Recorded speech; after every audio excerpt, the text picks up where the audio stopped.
Hey, so I'm back with part two of my testimony. I'm gonna split it up into part three. So after this video, it's gonna be a third video, and then it's gonna end with where I'm at now and how I got here and why you guys probably see that out of nowhere I'm like so into Jesus. Like I'm just so into him. Like, but so let's start. I think the last video I ended with telling you guys that there was another mini story time that happened around fourth grade. Yeah, so during my fourth grade year, some weird things started happening within my family. Like my grandmother, I love her. She passed away when I was about probably 3 or 4, and it was kind of a mysterious pass away, I guess. I mean, they stated that she had cancer, but cancer was just like didn't really run in our family. She had cancer, but yeah, all she really had was yellow eyes. That's all I remember in her, and I think that's it. But basically, just know that background. That's what happened. So now I'm about 10, so she died around 3 or 4. It's about 7, 6 years later, and 10 or 9, yeah, about 7 or 6 years later, something around there. So I was in fourth grade, and my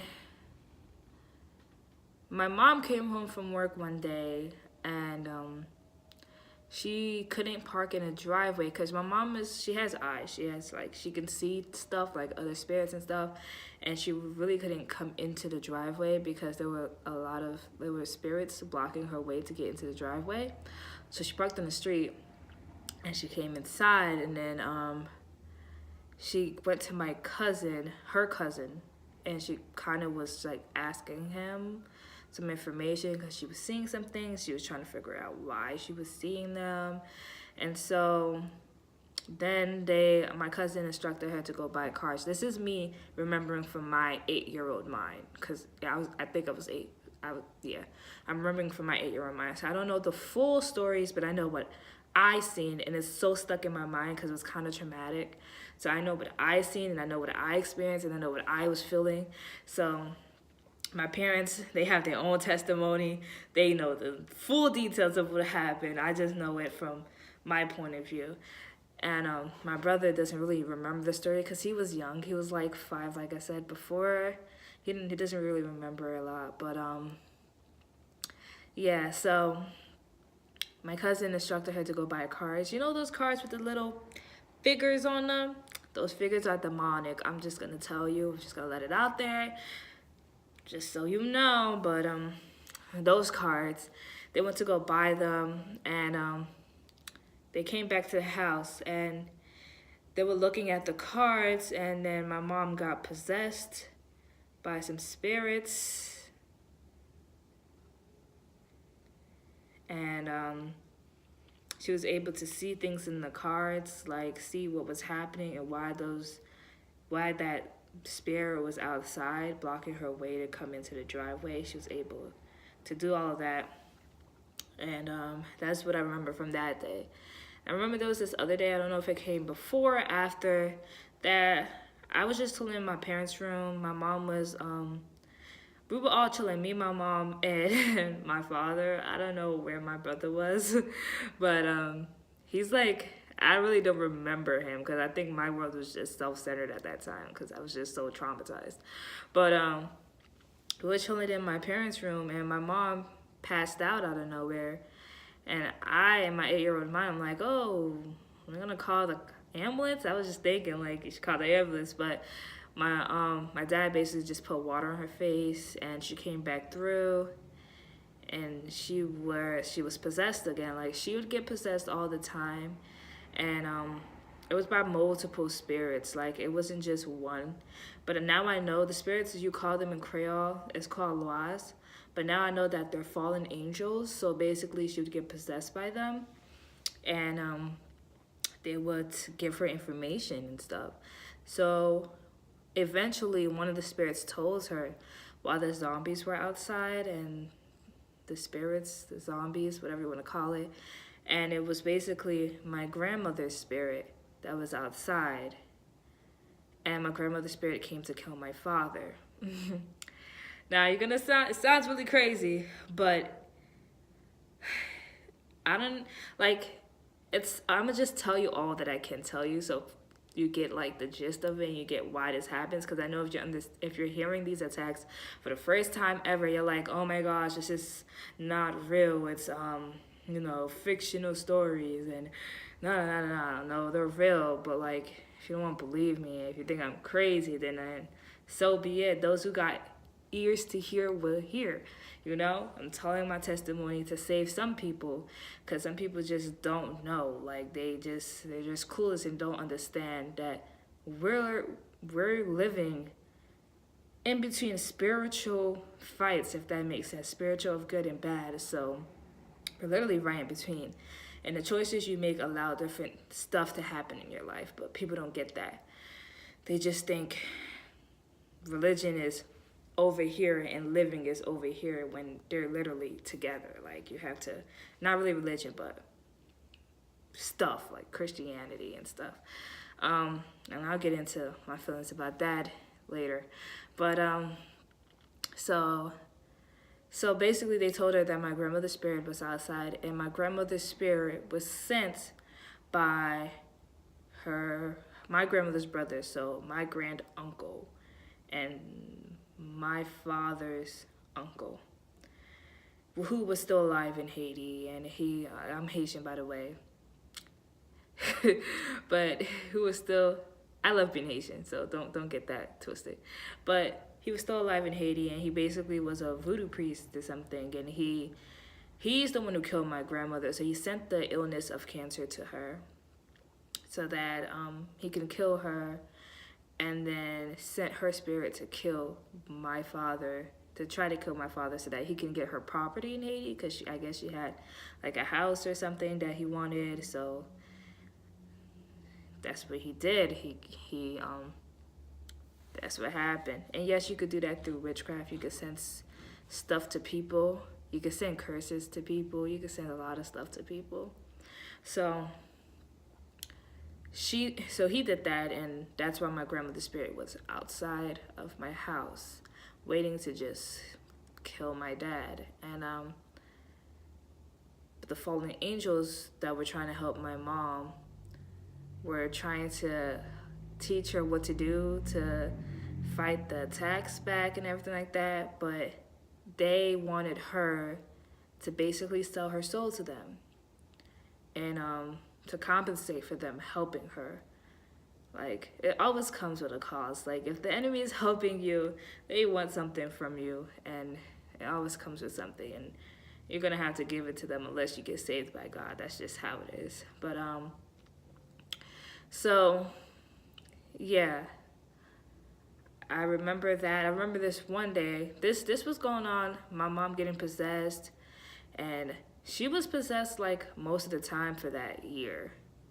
For the time when I was at 4th grade. It started in the summer and it went into my 4th grade year. She was possessed for most of the time. She was,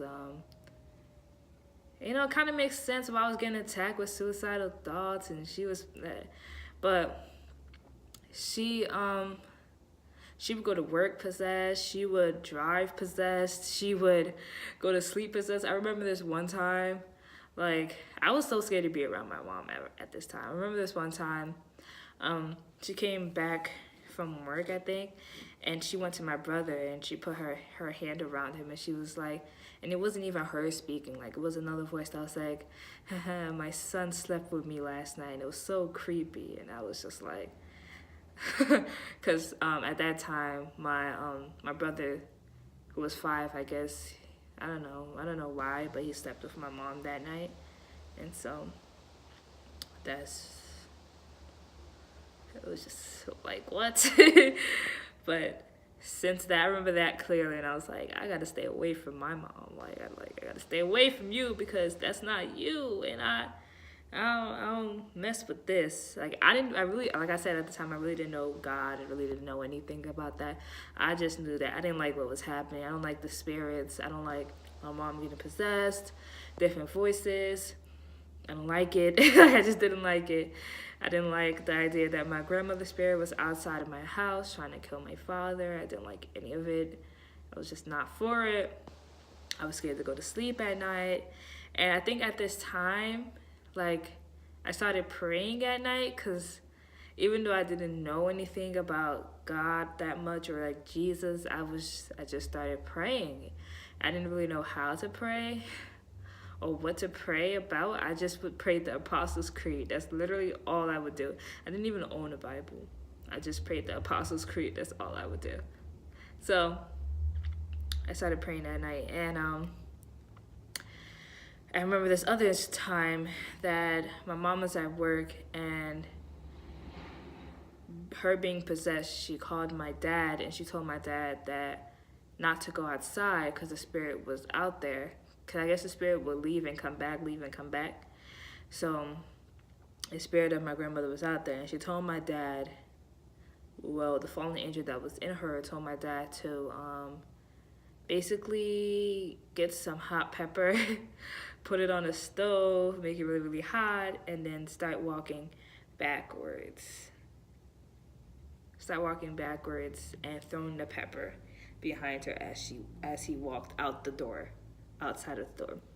And so I was following. I remember that day vividly because I was even scared to go out to my kitchen, out of my room, to go get breakfast. And I think we were all scared because we were all just in my room, me and my dad and my brother, just all sitting in my room. But yeah. So he walked backwards and he threw the peppers, and he threw it and he threw it and he threw it, and then he walks back. He closed the door and walked back inside.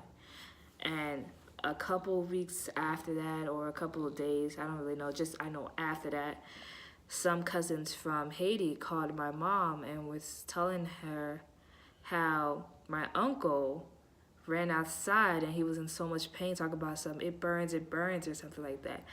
And I didn't get it at the time, but now, being older, I understand that when you send a spirit to attack someone and that spirit doesn't get to do its job that you sent it to do, it comes back, or that spirit gets attacked by that person, it comes back and it attacks you in that way. So like,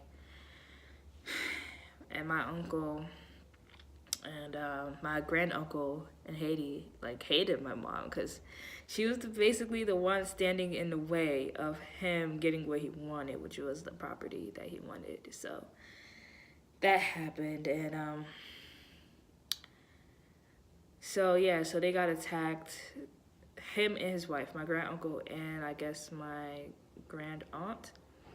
They got attacked by my grandmother's spirit that went back to Haiti, and I don't really know much more to it than that. Then, so fast forward, my mom was still getting possessed here and there because he was still trying to attack my dad. He was just trying to use stronger forces or something like that. There's a bird that landed outside my window, but he was trying to use stronger forces. And the next story, hold on.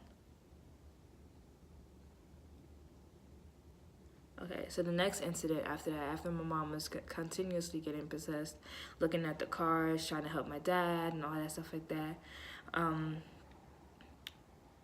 there was this one day that she was supposed to do the ceremony of selling her soul to the fallen angels, basically, to Lucifer, basically.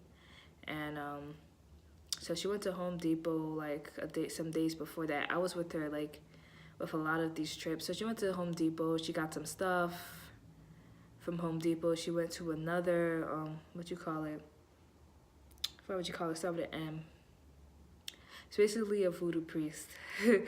They all work the same. So she went to one of their houses and got some special leaves from them. I remember that because I was in a car.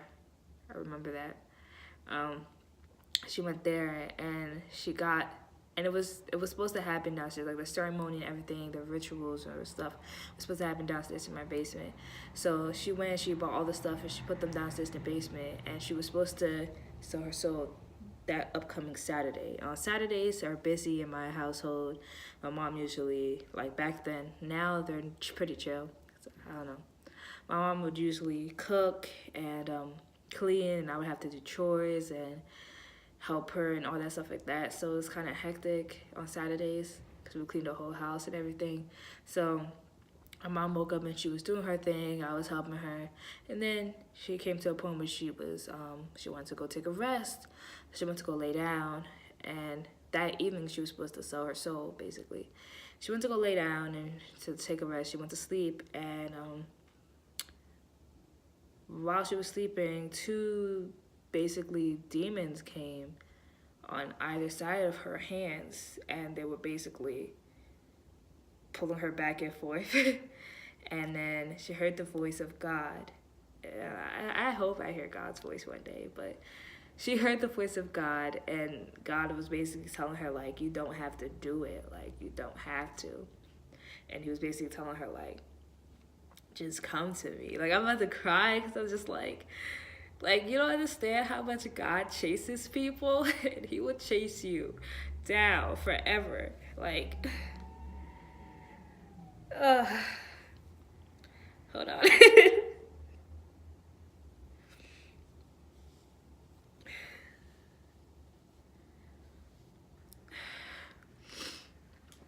Oh, I gotta fix my eyes.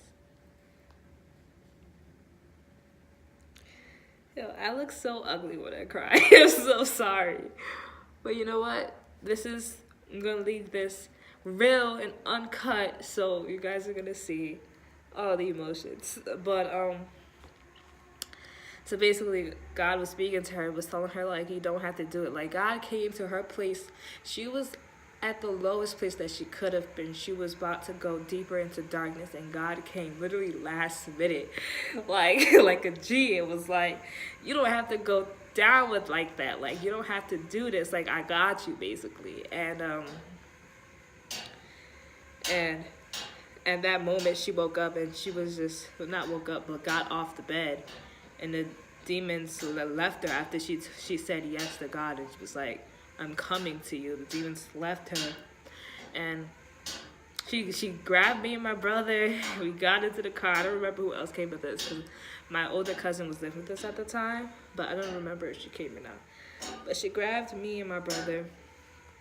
We got up in the car, and she drove to this church that I used to go to, and when we got there, we went inside. Like, I didn't understand what was happening. I was kind of scared still. I was just very scared. It was just very scared for like months during this whole ordeal. But we went down to the church door, and we tried to open it. It was closed, and no one was there. And I think a little bit of me was kind of disappointed, because I was like, I felt like we needed church. Like we needed Jesus, man. But then these tears, man, they don't stop flowing. But after that, we went to my aunt's church instead. I used to go to the church with my aunt also. Like, throughout the whole time from like first grade till this incident, I was going to church, but it was just like I was learning more and more about God and Jesus, but it just wasn't, I guess, sticking that hard. Like, I didn't really know that much. So I would go to church with my aunt every Sunday, and my cousin, who's like the same age as me. I would go to church with them.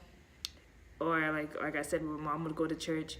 She would go to this other church, and she would get the newborns baptized in her family, and then she would leave. So, well, not baptized, but like Pentecostals do this thing when you're a baby, and they basically present you to the Lord. So she would get the babies presented, and you have to get baptized when you're older and you feel like you're ready to get baptized. And I'm not baptized yet, but I'm trying to get baptized. So if y'all know a church that's baptizing, please tell me. Just let me know, because I'm trying to get up in there, like trying to meet Jesus, trying to get baptized. I mean, I already met him. not face to face, but he's here. Like, I know he's here. I know he's with me. So, yeah. So then we went to my aunt's church, and we got her pastor, and her church was open. So we got her pastor, and we told him what was going on. We didn't tell him. My mom told him what was going on. She told him that she wanted to come to Christ, and he was like, all right, bet. Like, basically, he was up, he was with it. Like, I was so happy. But then they got back into the car. I think my mom called my dad and told her that she was coming to Christ. All the stuff was already set downstairs, just remember that.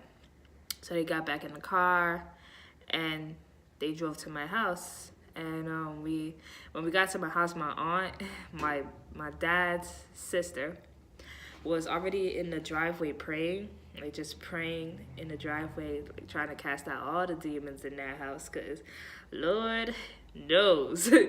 But then we got inside, and they all started praying in the house and everything, trying to cast everything out of the house.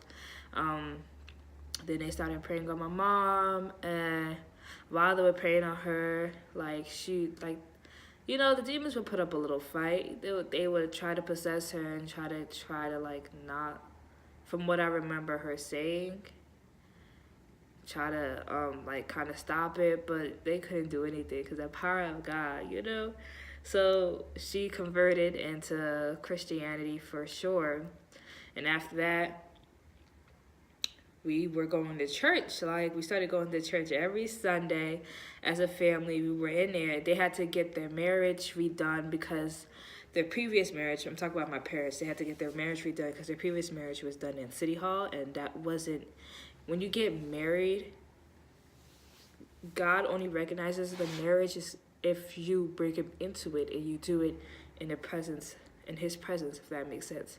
So they didn't get married through a church. They got married through City Hall, and they just basically signed the papers and had a witness, and that was basically it. So they had to get remarried, a whole grand ceremony. I got to walk in it. My cousins got to walk in it. It was popping. It was lit. And after that, I was so happy. Like, for the first couple of nights, I was kind of scared. I was just scared of everything. I remember someone in the church was speaking in tongues, and I was kind of scared. I didn't understand the Holy Spirit and anything like that. I just was kind of just scared because of what I've gone through and what I've experienced. So I was just, yeah.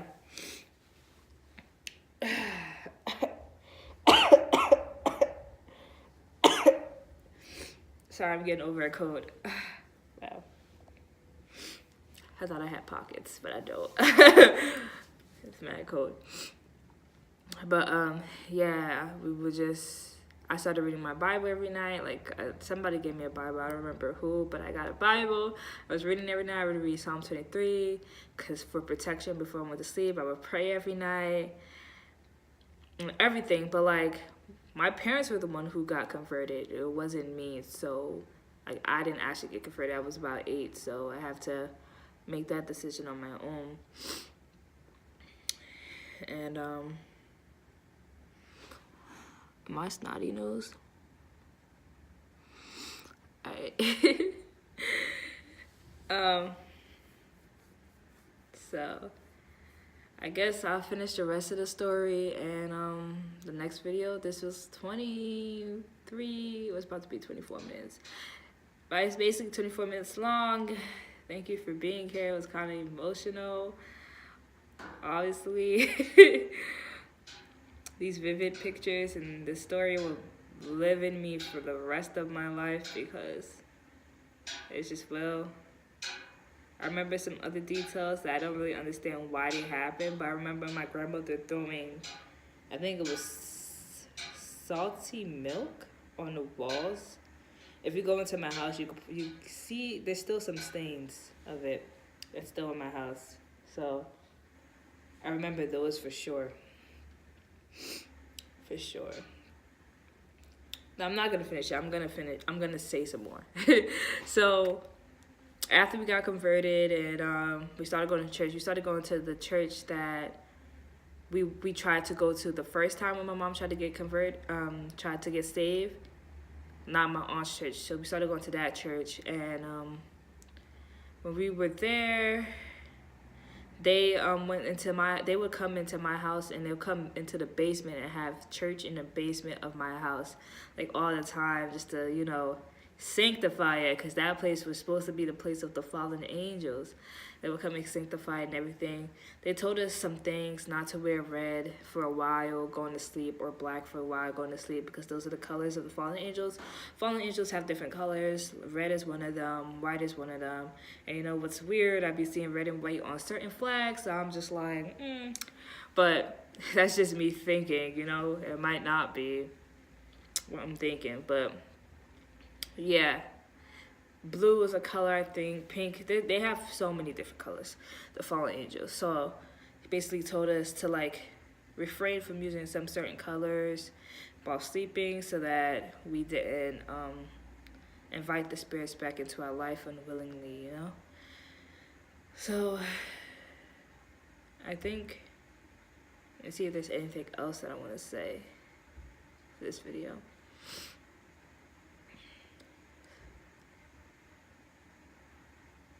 Over here just thinking. I think that's it. We got saved, and yeah, I'm pretty sure that's all. In the next video I'll tell you the rest, and you think after this I would be right up under Christ, which I was at first, but then I started, I guess,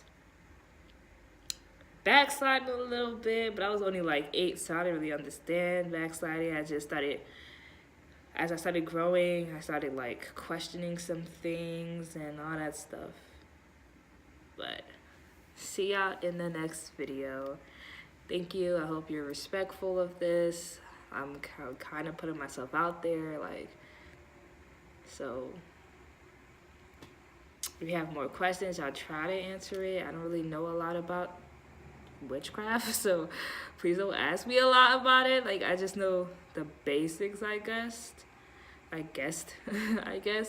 based off like what I went through and what my family went through.